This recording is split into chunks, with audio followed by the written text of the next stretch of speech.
Assalamualaikum warahmatullahi wabarakatuh. Hai semua, apa kabar? Kita ketemu lagi nih.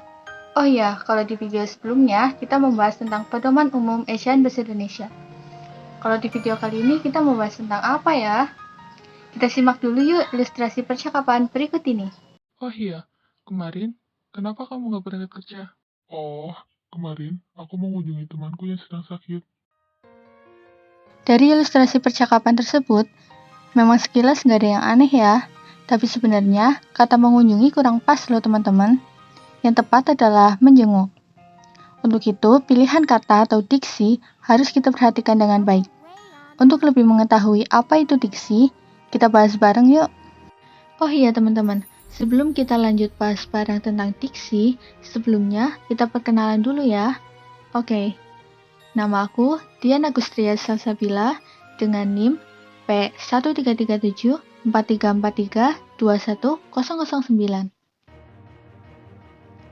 Oke, jadi kita akan bahas tentang diksi atau pilihan kata. Yang pertama ada definisi. Teman-teman ada yang tahu definisi dari diksi itu apa? Oke, jadi diksi adalah pilihan kata di dalam tulisan yang digunakan untuk memberi makna sesuai dengan keinginan penulis. Diksi yang baik harus tepat, benar, dan juga lazim. Pemilihan diksi yang tidak tepat menyebabkan perbedaan makna dan juga pesan penulis tidak tersampaikan dengan tepat. Poin selanjutnya ada syarat utama. Syarat utama dalam pemilihan diksi yang baik yaitu yang pertama ada ketepatan dan yang kedua ada kesesuaian. Untuk ketepatan sendiri artinya adalah dapat mengungkapkan apa yang ingin kita ungkapkan.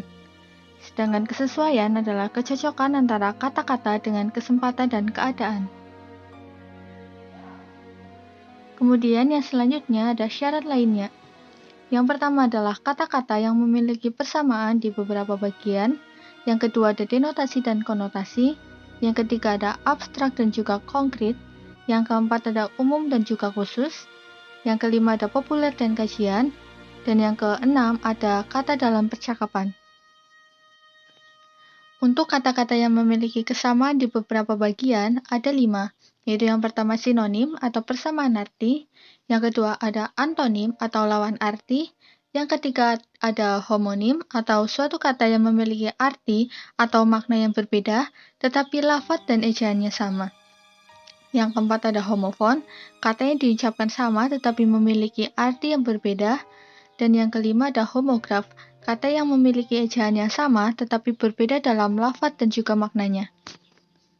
Oke, lanjut ke contoh-contohnya. Untuk sinonim dan juga antonim, pasti kalian sudah tidak asing kan? Oke, contoh dari sinonim yang saya tuliskan adalah haus menjadi dahaga, kemudian bohong menjadi dusta. Untuk antonim sendiri, contohnya adalah hidup memiliki lawan arti mati, dan mudah memiliki lawan arti sulit. Kemudian contoh dari homonim.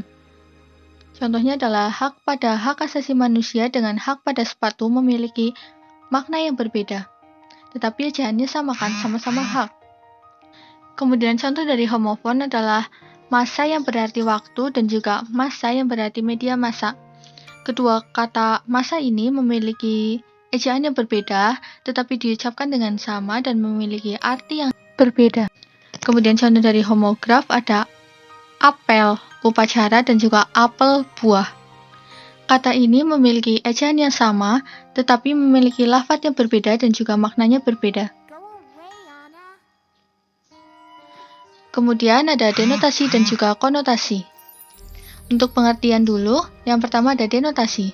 Denotasi adalah kata yang memiliki makna kata sesuai dengan yang sebenarnya. Kemudian konotasi adalah kata yang memiliki makna bukan sebenarnya atau merujuk pada hal lain. Contoh dari denotasi adalah banyak kupu-kupu yang berterbangan pada malam hari. Yang contoh yang kedua ada di sebuah ladang terdapat banyak sekali kambing berwarna hitam. Kemudian yang ketiga ada meja hijau tersebut terlihat sangat kokoh. Kata yang bergaris bawah memiliki makna yang sesungguhnya. Kemudian contoh dari konotasi adalah kupu-kupu malam tersebut ditangkap oleh pihak keamanan. Yang kedua, sang pelaku justru menjadikan saksi mata itu sebagai kambing hitam. Dan yang ketiga, sang korban membawa masalah tersebut ke meja hijau. Yang keempat, bukannya mencari solusi, dia justru mengadu domba kedua belah pihak.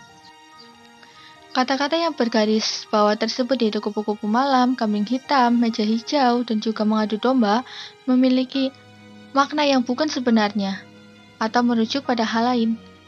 Yang ketiga ada abstrak dan juga konkret.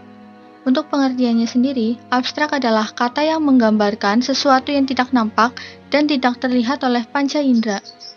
Kemudian konkret adalah kata yang acuannya lebih mudah ditangkap oleh panca indera. Untuk contoh dari abstrak adalah yang pertama, wanita itu terlihat baik hati. Dan yang kedua, dia tidak dapat membuktikan kebenarannya. Kata yang bergaris bawah memiliki makna yang abstrak. Kemudian, contoh dari konkret adalah buku itu sangat tebal. Yang kedua, baju yang kau pakai terlihat sudah lusuh. Kata yang bergaris bawah tersebut memiliki makna yang konkret. Yang keempat ada umum dan khusus. Untuk pengertiannya, umum adalah kata yang memiliki ruang lingkup makna yang luas dan dapat mencakup banyak hal. Kemudian khusus adalah kata yang memiliki makna dengan ruang lingkup yang lebih sempit. Contoh dari kata yang umum adalah bunga-bunga di taman tumbuh subur.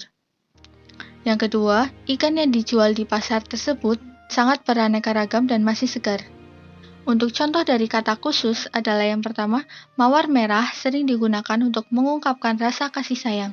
Yang kedua, salmon banyak dijadikan sebagai bahan masakan. Contohnya, sushi. Kata yang bergaris bawah tersebut merupakan kata khusus. Kemudian yang kelima, ada kata populer dan juga kajian. Untuk pengertiannya, kata populer adalah kata yang dipakai oleh berbagai lapisan masyarakat dalam kehidupan sehari-hari. Untuk kata kajian adalah kata yang tidak bisa langsung dipahami oleh semua orang, sehingga harus ditelaah lebih lanjut terlebih dahulu. Untuk contoh kata populer, yang pertama ada keuntungan yang didapatkan pedagang sayur setiap hari adalah Rp300.000. Yang kedua, kegiatan yang dilakukan oleh sekelompok remaja tersebut sangat positif. Kata keuntungan dan juga kegiatan merupakan kata populer. Sedangkan contoh kata kajian adalah dalam sehari, Pak Tono mendapatkan laba penjualan yang cukup besar. Yang kedua, kita sebagai generasi muda harus memperbanyak aktivitas-aktivitas yang bermanfaat. Kata laba dan juga aktivitas merupakan contoh kata kajian. Kemudian yang terakhir ada kata dalam percakapan. Kata dalam percakapan ada dua, yaitu jargon dan juga slang. Untuk pengertiannya sendiri, jargon adalah kosakata khusus yang dipergunakan dalam bidang kehidupan atau lingkungan tertentu. Bentuknya bisa seperti sandi, kode rahasia, atau juga morse. Kemudian untuk slang sendiri adalah ragam bahasa musiman yang dituturkan oleh sekelompok sosial tertentu, biasanya remaja, dalam situasi informal. Untuk contoh dari jargon adalah yang pertama, kesehatan luar biasa, dan yang kedua, SMA, unggul dan berbudaya. Contoh dari slang adalah yang pertama, cuek yang berarti sombong, yang kedua ada lebay yang berarti berlebihan, yang ketiga ada sotoy yang artinya sok tahu, dan yang lain ada galau, baper, mager, jomblo. Pasti teman-teman udah tahu kan artinya apa?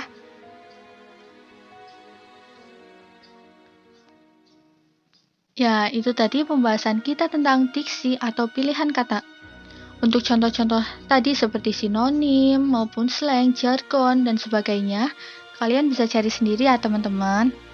Terima kasih untuk yang sudah melihat video ini dari awal sampai akhir. Semoga video ini dapat bermanfaat. Tetap jaga kesehatan, patuhi protokol kesehatan. Sampai jumpa di video selanjutnya. Terima kasih. Wassalamualaikum warahmatullahi wabarakatuh.